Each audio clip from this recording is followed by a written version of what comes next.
For the first time, a woman has been appointed Governor of the Reserve Bank of New Zealand.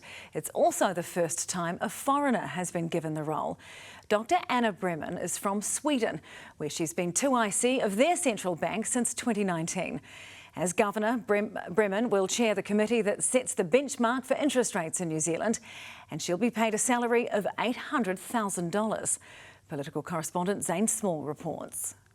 Finance Minister Nicola Willis, followed by the new boss of the central bank, Anna Breman. Kia ora, everyone. She's from Sweden and is the first woman to hold the position of Reserve Bank Governor in New Zealand. When I told my oldest daughter that I had been offered this position, she was so happy for me. Breman was nominated for the role by the Reserve Bank Board, following a worldwide search in which 300 potential candidates were identified. I was delighted by the board's nomination.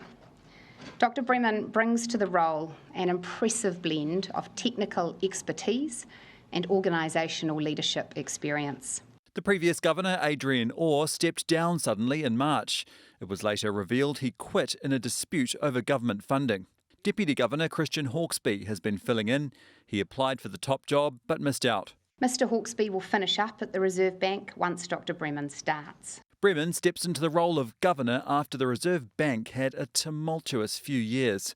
In 2022, it deliberately engineered a recession to cool post-pandemic inflation by hiking up interest rates. It worked, inflation fell, but so did household spending and income for businesses. Westpac's Employment Confidence Index out today shows confidence continues to languish, remaining close to lows seen after the lockdown in 2020. It's been a tough time with COVID, high inflation. The Reserve Bank changed tack mid-last year when it began a series of interest rate cuts to stimulate growth.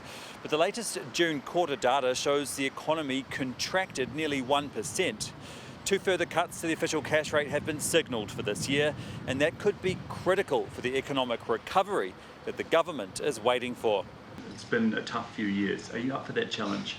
Yes. But it seems the business community isn't so sure Nicola Willis is up for the challenge.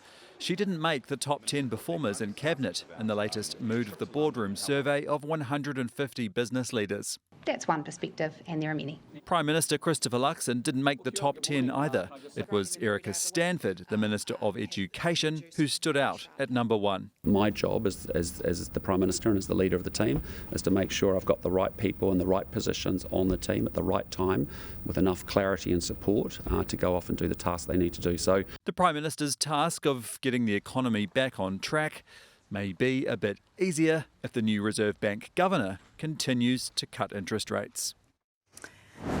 And Zane, economically, it seems like Breman has arrived to an absolute gale force headwind.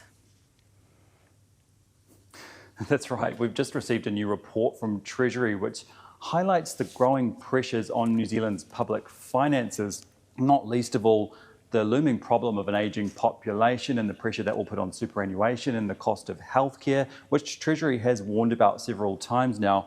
But it's also warning about rising debt, saying New Zealand currently has one of the largest structural fiscal deficits among advanced economies. The Finance Minister hasn't denied that the government is still borrowing to keep the lights on, essentially, but Treasury does acknowledge that the government has committed to steps to address the deficit, and the government will be hoping that an economic boost will help to achieve that.